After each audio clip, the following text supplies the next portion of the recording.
Olá, boa noite meus amigos e minhas amigas. Hoje, quarta-feira, 10 de novembro, iniciaremos mais uma vez o estudo do Evangelho segundo o Espiritismo de modo online.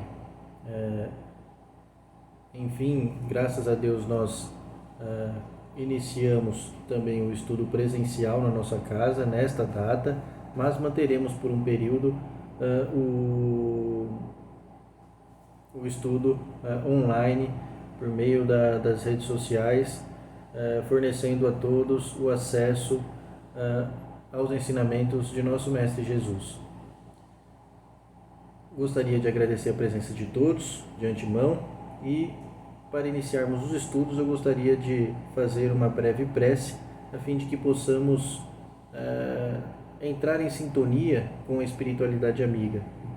Então, eu gostaria de pedir a todos vocês que fechem os seus olhos, imaginem a figura meiga e amável de nosso Mestre Jesus e peça para que Ele, nosso Pai Maior, nos abençoe, nos ilumine e nos ajude a compreender e assimilar os ensinamentos sublimes que aprenderemos neste momento.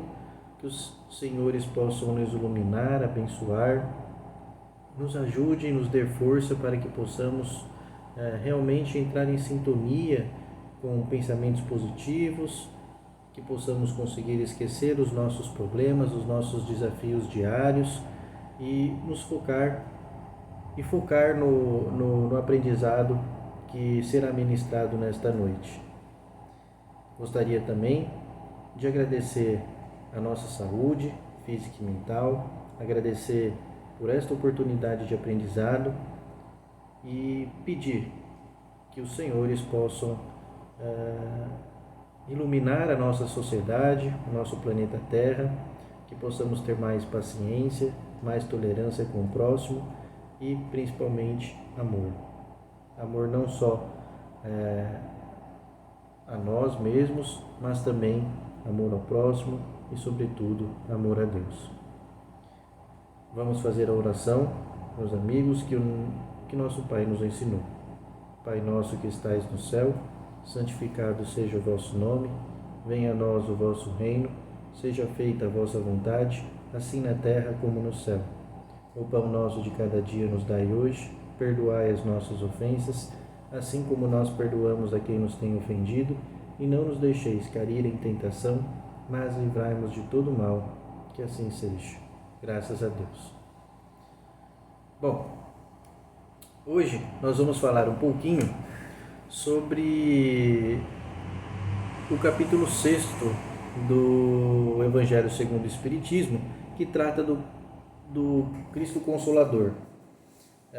Nós vamos tentar compreender o que significa o jugo leve e de que forma é essa consolação.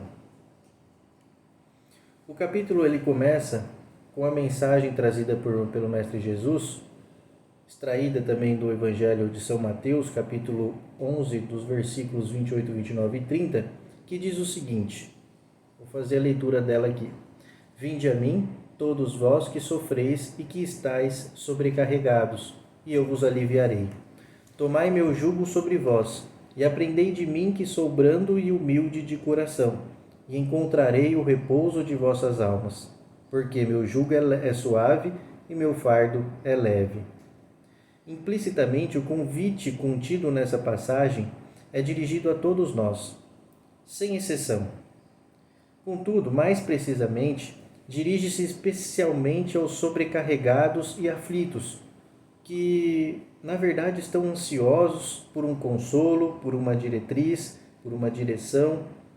Neles, o ensino de Jesus é melhor compreendido, ou até mesmo mais facilmente compreendido.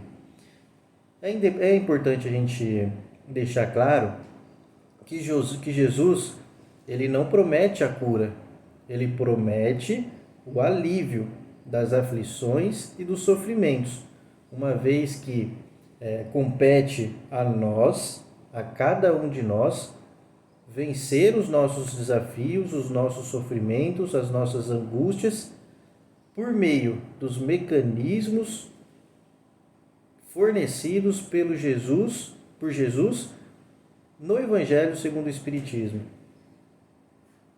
por meio dos ensinamentos que ele trouxe para nós. Então, é no fornecimento dos meios necessários para que possamos vencer os nossos desafios, os nossos sofrimentos, é que ele nos conforta. Desse modo, a conquista da liberdade dos nossos sofrimentos, de nossas amarguras e aflições em geral, se dá por meio da reforma íntima, de forma que possamos modificar as nossas atitudes e pensamentos, vivenciando efetivamente as diretrizes do Evangelho redivivo. O que não conseguimos fazer nesta vida, a gente precisa ter a esperança e a tranquilidade de que Deus nos proporcionou a reencarnação, portanto, que façamos na próxima vida, na próxima encarnação. Um ponto interessante que devemos comentar sobre a mensagem deixada por Jesus é quando ele menciona que, se nós o seguirmos ou observar as suas diretrizes, encontraremos o repouso de vossas almas. Ele fala o seguinte, eu vou fazer a leitura novamente desse trecho. Tomai meu jugo sobre vós, e aprendei de mim, que sou brando e humilde de coração, e encontrarei o repouso de vossas almas.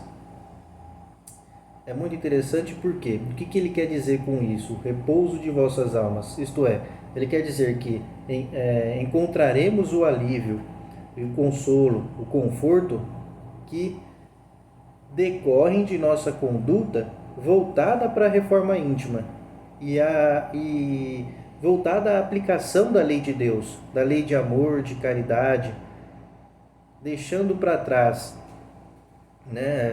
a ociosidade, a improdutividade e a inatividade. Às vezes a gente não leva em consideração todos os ensinamentos deixados por Jesus, principalmente os meios que ele nos fornece para que possamos crescer, evoluir. Por exemplo, oração, a prática do amor, da caridade, às vezes esquece de dar uma palavra amiga para algum conhecido, para algum amigo. A gente acaba entrando num estado ocioso, um estado que a gente não produz nada de bom e às vezes até mesmo nada de mal, mas na verdade quando você não produz nada, você já está fazendo mal para você. Então, o que Jesus fala quando ele diz que nele vai ser encontrado o repouso das nossas almas, é nesse sentido, que se você tiver voltado para uma conduta espírita, de reforma íntima, de aplicação das leis de Deus, com certeza a sua alma ficará mais tranquila, reconfortável, tá? A título de exemplo e guardadas as devidas proporções, essa sensação de repouso das nossas almas pode ser exemplificada como aquela sensação do final do dia, em que a gente cumpriu os nossos deveres com êxito, A gente cumpriu disciplinadamente todas as nossas tarefas do dia e chega no nosso coração, bate aquela sensação de dever cumprido, Guardadas as devidas proporções, é claro. Isso foi o que eu falei até agora, se referiu ao item 1 do capítulo 6, Já no item 2, o Evangelho ele nos ensina que a consolação prometida por nosso Mestre Jesus é a consolação para nossos sentimentos a consolação se encontra na fé no futuro e na confiança na justiça de Deus. Então, as aflições, elas são fortemente sentidas nas pessoas que não têm esperança na vida futura. Elas sofrem de forma muito mais dolorosa porque não sabem que a vida continua, não sabem que Deus é todo justiça, bondade, amor Elas não sabem. Então, as aflições que elas sentem são mais pesarosas, né? Por quê? Porque, porque Jesus diz que seu jugo é suave e leve é seu fardo. Porque o jugo de Jesus é a observação e aplicação do seu evangelho, que estudamos no Centro Espírita todas as quartas-feiras. É a observância da lei de amor e de caridade. E dos demais ensinamentos que o evangelho nos ensina que decorrem dessa lei de amor e de caridade. Por outro lado, o fardo ou a lei é leve porque consiste em praticar o amor e a caridade, ou seja, porque impõe tão somente como dever o amor e a caridade. É só entre aspas, mas é isso que devemos tentar praticar em nossa vida. Não existe no Espiritismo simbolismos, rituais, mas apenas o cumprimento da lei de amor e caridade. Mais adiante, no mesmo capítulo, mas no item 3, Jesus diz a seguinte mensagem. Farei a leitura. Se vós me amais, guardei meus mandamentos. E eu pedirei a meu Pai, e ele vos enviará um outro Consolador, a fim de que permaneça eternamente convosco. O Espírito da verdade que o mundo não pode receber, porque não o vê e não o conhece. Mas quanto a vós, conhecê-lo-eis, porque permanecerá convosco e estará em vós. Mas o Consolador, que é o Santo Espírito que meu Pai enviará em meu nome, ensinar-vos-á todas as coisas e vos fará relembrar de tudo aquilo que eu vos tenha dito. Essa frase está lá, essa mensagem está lá no Evangelho de São João, capítulo 14, versículo 15, 16, 17 e 26, tá? Nessa mensagem, Jesus, ele promete a vinda de um novo Consolador, um outro Consolador, que o mundo, na época, não conhecia, pois o povo não estava maduro para compreendê-lo. Não tinha a inteligência necessária para compreendê-lo. A vinda do Consolador prometido, o Espírito da verdade, é para esclarecer o que não foi compreendido nos ensinamentos do Cristo, para relembrar e para dizer coisas que não foram ditas. Esse Consolador, evidentemente, é o Espiritismo, que veio aclarar o que Cristo disse por parábolas. Como o próprio Evangelho diz, abrir os olhos e ouvidos de forma simples, sem alegorias, esclarecendo todos os mistérios. O Espiritismo nos proporcionou um conforto porque nos deu uma justa causa e uma finalidade às nossas dores. Ele nos ensinou que para ter fé, para acreditar, precisamos compreender racionalmente, logicamente, o porquê acreditamos, o porquê temos que ter fé. Certo? Portanto, eu terminarei repetindo o que diz o Evangelho. O que diz o Evangelho nesse capítulo? No final, que o Espiritismo realiza o que Jesus disse do Consolador prometido. Conhecimento das coisas, que faz o homem saber de onde vem, para onde vai e por que está na terra. E para finalizar esse estudo, eu gostaria de fazer a leitura de um breve texto que hoje extraio do livro Pão Nosso, escrito por Chico Xavier, nosso querido Chico, e ditado pelo Espírito Emmanuel, com o título Onde Estão? Vejam, tomai sobre vós o meu jugo, e aprendei de mim, que sou manso e humilde de coração, e encontrareis descanso para as vossas almas. Essa foi a mensagem de Jesus, ele começa assim. E agora vamos para o texto. Dirigiu-se Jesus à multidão dos aflitos e desalentados, proclamando o divino propósito de aliviá-los. Vinde a mim, clamou o Mestre, tomai sobre vós o meu jugo e aprendei comigo, que sou manso e humilde de coração. Seu apelo amoroso vibra no mundo, através de todos os séculos do cristianismo.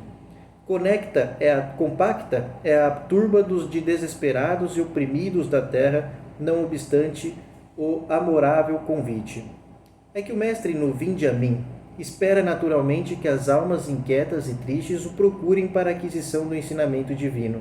Mas nem todos os aflitos pretendem renunciar ao objeto de suas desesperações e nem todos os tristes querem fugir à sombra para o encontro com a luz. A maioria dos desalentados chega a tentar a satisfação de caprichos criminosos com a proteção de Jesus, emitindo rogativas estranhas. Entretanto, quando os sofredores se dirigem sinceramente ao Cristo, hão de ouvi-lo, no silêncio do santuário interior, concitando-lhes o espírito a desprezar as disputas reprováveis do campo inferior. Onde estão os aflitos da terra que pretendem trocar o cativeiro das próprias paixões pelo jugo suave de Jesus Cristo? Para esses foram pronunciadas as santas palavras, vinde a mim, reservando-lhes o Evangelho poderosa luz para a renovação indispensável.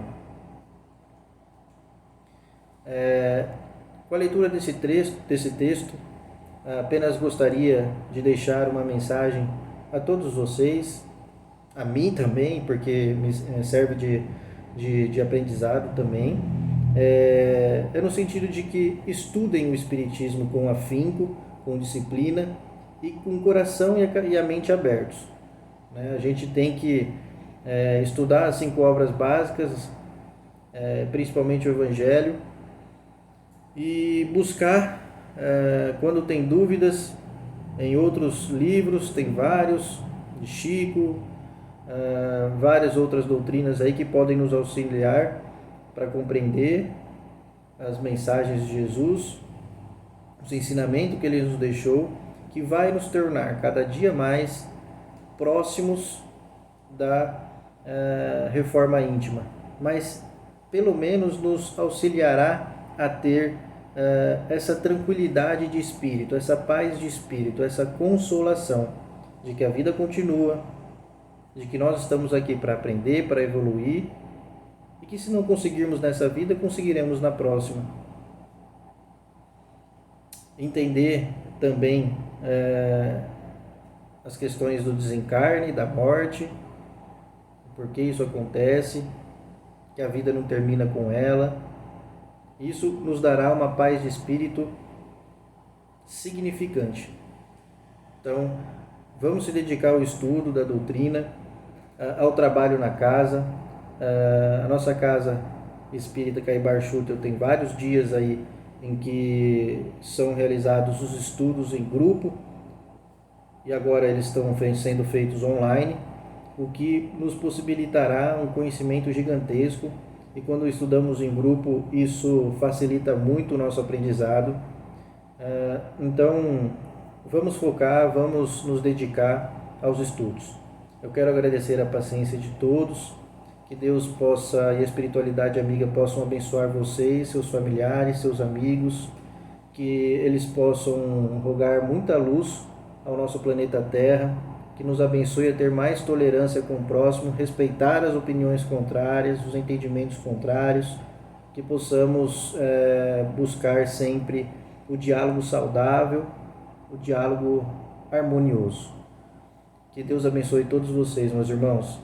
Que assim seja. Uma boa noite.